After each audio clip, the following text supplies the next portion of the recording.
नमस्कार। आकाशवाणी से प्रस्तुत है समाचार संध्या।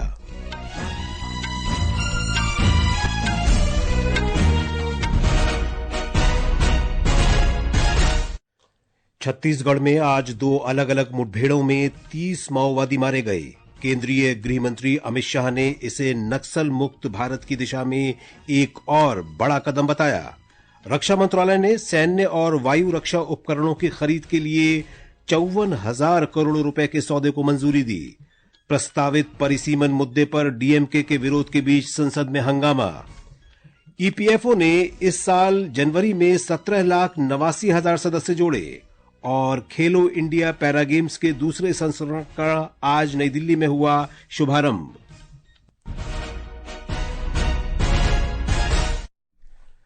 समाचार संध्या के साथ मैं विशाल शर्मा। छत्तीसगढ़ में आज हुई दो अलग अलग मुठभेड़ में कुल 30 माओवादी मारे गए। इन माओवादियों के शव बरामद कर लिए गए हैं। घटनास्थल से बड़ी मात्रा में हथियार और गोला बारूद भी बरामद किया गया है। माओवादियों के साथ हुई मुठभेड़ में सुरक्षा बल का एक जवान भी शहीद हुआ है। एक रिपोर्ट। छत्तीसगढ़ में पहली मुठभेड़ आज बीजापुर जिले में हुई। सुरक्षा बलों को खुफिया जानकारी मिली थी कि बीजापुर और दंतेवाड़ा जिले के सीमावर्ती इलाके में स्थित जंगलों में बड़ी संख्या में माओवादी मौजूद हैं। जिले के गंगालूर इलाके में आज सुबह करीब 7 बजे से सुरक्षा बलों और माओवादियों के बीच मुठभेड़ शुरू हुई। दोनों ओर से रुक रुक कर गोलीबारी जारी रही। सुरक्षा बलों ने मुठभेड़ के बाद घटनास्थल से 26 माओवादियों के शव बरामद किए हैं। इसके अलावा बड़ी मात्रा में हथियार और गोला बारूद भी बरामद किया गया है। इस मुठभेड़ में डिस्ट्रिक्ट रिजर्व गार्ड डीआरजी का एक जवान शहीद हो गया। वहीं दूसरी मुठभेड़ कांकेर और नारायणपुर जिले के सरहदी इलाके में हुई। इस मुठभेड़ में 4 माओवादी मारे गए हैं। बीजापुर से के संतोष कुमार और कांकेर से विजय पांडे के साथ आकाशवाणी समाचार के लिए रायपुर से मैं विकल्प शुक्ला। गृह मंत्री अमित शाह ने कहा है कि नरेंद्र मोदी सरकार नक्सलियों के खिलाफ सख्ती से आगे बढ़ रही है। श्री शाह ने कहा कि सरकार उन उग्रवादियों के खिलाफ जीरो टॉलरेंस की नीति अपना रही है जो तमाम सुविधाएं दिए जाने के बावजूद समर्पण नहीं कर रहे हैं। श्री शाह ने कहा कि नक्सल मुक्त भारत अभियान की दिशा में आज जवानों को एक और बड़ी सफलता मिली है। गृह मंत्री ने कहा कि अगले साल 31 मार्च तक देश नक्सल मुक्त हो जाएगा। सरकार ने T-90 टैंकों, वरुणास्त्र टॉर्पीडो और airborne early warning and control aircraft system के लिए 1,350 हॉर्स पावर इंजन की खरीद को स्वीकृति दे दी है। रक्षा मंत्री राजनाथ सिंह की अध्यक्षता में आज रक्षा खरीद परिषद की बैठक में ये मंजूरी दी गई। इस खरीद पर 54,000 करोड़ रुपए से अधिक खर्च होंगे। एक रिपोर्ट। रक्षा मंत्रालय के अनुसार भारतीय सेना के लिए T-90 टैंकों के लिए वर्तमान 1,000 हॉर्स पावर वाले इंजन को अपग्रेड करने के लिए 1,350 हॉर्स पावर वाले इंजन की खरीद की जाएगी। इससे इन टैंकों की युद्ध क्षेत्र, विशेष रूप से अधिक ऊंचाई वाले क्षेत्रों में गतिशीलता बढ़ेगी। भारतीय नौसेना के लिए लड़ाकू वरुणास्त्र टॉर्पीडो की खरीद को परिषद ने मंजूरी दी थी। वरुणास्त्र टॉर्पीडो नौसेना विज्ञान और प्रौद्योगिकी प्रयोगशाला से विकसित एक स्वदेशी रूप से तैयार जहाज से प्रक्षेपित किया जाने वाला एंटी सबमरीन टॉर्पीडो है। इस टॉर्पीडो को शामिल करने से नौसेना की शत्रुओं की पनडुब्बियों के खतरों के खिलाफ क्षमता में वृद्धि होगी। परिषद ने भारतीय वायुसेना के लिए airborne early warning and control aircraft system की खरीद को भी स्वीकृति दी है। भूपेंद्र की रिपोर्ट के साथ समाचार कक्ष से मैं मुकेश कुमार। इलेक्ट्रॉनिक्स और सूचना प्रौद्योगिकी मंत्री अश्विनी वैष्णव ने कहा है कि भारत सेवा क्षेत्र में सराहनीय कार्य कर रहा है और अब इसे एक उत्पाद निर्माता राष्ट्र बनने का भी प्रयास करना चाहिए। आज शाम नई दिल्ली में भारतीय वेब ब्राउजर विकास चुनौती और चिप्स टू स्टार्टअप कार्यक्रम के पुरस्कार समारोह में उन्होंने ये बात कही। श्री वैष्णव ने कहा कि भारत में सूचना प्रौद्योगिकी क्षेत्र बहुत मजबूत है, जिसका राजस्व $282 बिलियन से अधिक है और अब तक सेवाओं पर ध्यान केंद्रित किया गया है। उन्होंने कहा कि अब भारत को एक उत्पाद निर्माता राष्ट्र के रूप में विकसित करना है। श्री वैष्णव ने कहा कि भारत का अपना ब्राउजर डेटा की सुरक्षा करेगा और डेटा संरक्षण अधिनियम के अनुरूप होगा। भारतीय नागरिकों का डेटा केवल भारत में ही रहेगा और ये ब्राउजर iOS, विंडोज और एंड्रॉयड के साथ संगत होगा। उन्होंने कहा कि उद्योग के सभी पहलुओं से समाधान आने चाहिए और सभी प्रतिभाओं को एक साथ मिलकर समाधान लाना चाहिए। The old mindset where only the certain government institutions would be developing everything has to now give in to a new mindset where a much broader partnership of academia, startups, students, researchers, they all must join together to create new solutions. The solutions have to come from all aspects of our industry. All talented people must join hands together and bring the solutions. निर्वाचन आयोग ने कहा है कि चुनाव प्रक्रिया को मजबूत करने के लिए पिछले एक महीने में कई कदम उठाए गए हैं। लगभग 1 करोड़ चुनाव कर्मचारियों की क्षमता बढ़ाने के लिए निरंतर डिजिटल प्रशिक्षण की योजना बनाई गई है। इनमें निर्वाचन पंजीकरण अधिकारी, जिला चुनाव अधिकारी और मुख्य चुनाव अधिकारी स्तर पर चुनाव अधिकारियों के साथ लगभग 5,000 सर्वदलीय बैठकों के माध्यम से राजनीतिक दलों की भागीदारी जैसे कदम भी शामिल हैं। आयोग ने कहा है कि 26वें मुख्य चुनाव आयुक्त के रूप में कार्यभार संभालने के 1 महीने में श्री ज्ञानेश कुमार ने चुनाव आयुक्तों के साथ मिलकर सभी मतदाताओं की भागीदारी सुनिश्चित करने के लिए बीएलओ स्तर तक पूरी चुनावी मशीनरी को सक्रिय कर दिया है। ये समाचार आकाशवाणी से प्रसारित किए जा रहे हैं। ताजा समाचार जानने के लिए आप हमारे social media handle x@AIR News Hindi को फॉलो कर सकते हैं। समाचार संध्या में आपका फिर स्वागत है। लोकसभा और विधानसभा क्षेत्रों के प्रस्तावित परिसीमन के मुद्दे पर द्रविड़ मुनेत्र कषगम, डीएमके और कुछ अन्य विपक्षी सांसदों के विरोध के बाद आज संसद के दोनों सदनों की कार्यवाही दिन भर के लिए स्थगित कर दी गई। लोकसभा की कार्यवाही दूसरे स्थगन के बाद दोपहर 2 बजे फिर शुरू होने पर डीएमके सांसदों का विरोध जारी रहने के कारण इसे दिन भर के लिए स्थगित कर दिया गया। राज्यसभा में भी इसी मुद्दे पर कार्यवाही 4 बार स्थगित करनी पड़ी। तीसरे स्थगन के बाद दोपहर 2 बजे सदन की कार्यवाही फिर शुरू होने पर उपसभापति हरिवंश ने डीएमके सांसदों के विरोध के कारण सदन की कार्यवाही दिन भर के लिए स्थगित कर दी।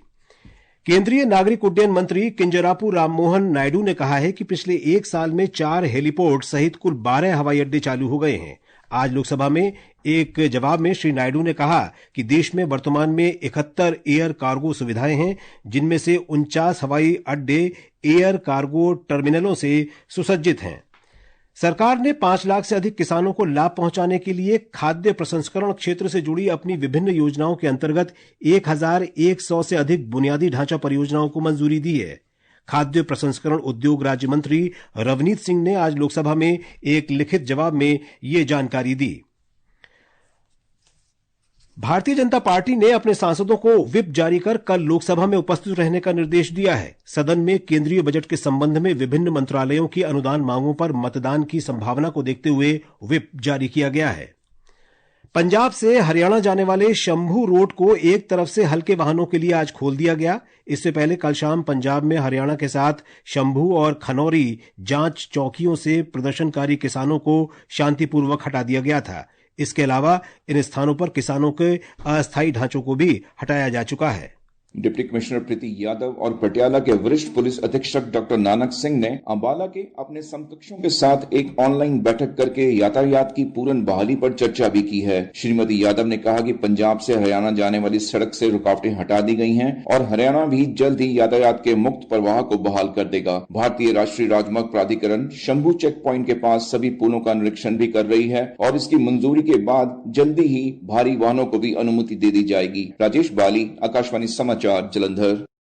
ये समाचार हमारी वेबसाइट www.newsonair.gov.in और हमारे न्यूज ऑन एआईआर ऐप पर भी उपलब्ध हैं। कर्मचारी भविष्य निधि संगठन में इस वर्ष जनवरी में 17,89,000 सदस्य शामिल हुए हैं। ये दिसंबर 2024 की तुलना में कुल सदस्यों में 11.48% की वृद्धि है। श्रम और रोजगार मंत्रालय ने इस वृद्धि का श्रेय रोजगार के बढ़ते अवसरों, कर्मचारी लाभों के बारे में बढ़ती जागरूकता और संगठन की प्रभावी जनसंपर्क पहलों को दिया है। संगठन के अनुसार जनवरी 2025 में लगभग 8,23,000 नए सदस्य जुड़े हैं। विज्ञान और प्रौद्योगिकी मंत्री जितेंद्र सिंह ने आज नई दिल्ली में माइक्रोसॉफ्ट के सह संस्थापक बिल गेट्स के साथ चर्चा की। बैठक का उद्देश्य भारत के नवाचार और जैव विनिर्माण में वृद्धि के लिए निजी क्षेत्र तथा स्टार्टअप की भागीदारी का विस्तार करना था। श्री बिल गेट्स ने भारत की जैव प्रौद्योगिकी प्रगति की सराहना की। उत्तराखंड में चारधाम यात्रा के लिए पंजीकरण आज से शुरू हो रहा है। आज शाम 5 बजे तक पहले दिन रिकॉर्ड 75 लाख श्रद्धालुओं ने पंजीकरण कराया। इस साल पंजीकरण आधार से प्रमाणित होंगे और पंजीकरण के दौरान श्रद्धालुओं को अपना आधार कार्ड विवरण देना होगा। कुल पंजीकरण में से 60% पंजीकरण ऑनलाइन और 40% ऑफलाइन होंगे ताकि तीर्थयात्रियों को किसी तरह की परेशानी न हो। इस प्रक्रिया को आसान बनाने के लिए हरिद्वार और ऋषिकेश समेत यात्रा मार्गों पर पंजीकरण केंद्रों की संख्या बढ़ाई जाएगी। तीर्थयात्री registration@uk.gov.in पर ऑनलाइन पंजीकरण करा सकते हैं। इस साल चार धाम यात्रा 30 अप्रैल को गंगोत्री और यमुनोत्री धाम के कपाट खुलने के साथ ही शुरू हो जाएगी। साक्षी सिंह की रिपोर्ट के साथ समाचार कक्ष से वैष्णवी। महाराष्ट्र सरकार ने स्टैच्यू ऑफ यूनिटी के निर्माता प्रख्यात मूर्तिकार राम सुतार को राज्य के सर्वोच्च नागरिक पुरस्कार महाराष्ट्र भूषण से सम्मानित करने का निर्णय लिया है। मुख्यमंत्री देवेंद्र फडणवीस ने आज विधानसभा में इसकी घोषणा की। श्री राम सुतार को पद्म भूषण से अलंकृत किया जा चुका है। उन्होंने 182 मीटर ऊंची प्रतिमा स्टैच्यू ऑफ यूनिटी का डिजाइन तैयार किया था। और अब खेलों के समाचार। खेल मंत्री मनसुख मांडविया ने आज खेलो इंडिया पैरा गेम्स के दूसरे संस्करण का शुभारंभ नई दिल्ली के इंदिरा गांधी स्टेडियम में किया। श्री मांडविया ने देश भर में खेलों के विकास को बढ़ावा देने में खेलो इंडिया पहल को महत्वपूर्ण बताया। उन्होंने कहा कि खेलो इंडिया के अंतर्गत देश में खेलों के बुनियादी ढांचे का तेजी से विकास हो रहा है और खिलाड़ियों के प्रदर्शन में उल्लेखनीय सुधार हुआ है। उन्होंने कहा कि पेरिस में आयोजित पिछले पैरालंपिक खेलों में भारतीय दल ने असाधारण प्रदर्शन किया था। लास्ट पैरालंपिक्स में हमारे पैरा एथलीट्स ने 29 मेडल जीत के देश को दिखा दिया है और उन्होंने मोदी जी को विश्वास दिलाया है कि मोदी जी आपने हमारे लिए जो एफर्ट करा है, हमारे लिए देश में खेलो इंडिया के द्वारा कंपटीशन का प्रारंभ करवाया है, हम भी पीछे नहीं रहेंगे, हम भी देश का नाम रोशन करने के लिए तैयार है। खेलो इंडिया पैरा गेम्स 27 मार्च तक चलेंगे। और अब अंत में मुख्य समाचार एक बार फिर। छत्तीसगढ़ में आज 2 अलग अलग मुठभेड़ों में 30 माओवादी मारे गए। केंद्रीय गृह मंत्री अमित शाह ने इसे नक्सल मुक्त भारत की दिशा में एक और बड़ा कदम बताया। रक्षा मंत्रालय ने सैन्य और वायु रक्षा उपकरणों की खरीद के लिए 54,000 करोड़ रुपए के सौदे को मंजूरी दी। प्रस्तावित परिसीमन मुद्दे पर डीएमके के विरोध के बीच संसद में हंगामा। ईपीएफओ ने इस साल जनवरी में 17,89,000 सदस्य जोड़े और खेलो इंडिया पैरा गेम्स के दूसरे संस्करण का आज नई दिल्ली में हुआ शुभारंभ। इसके साथ ही समाचार संध्या का ये अंक समाप्त हुआ। नमस्कार।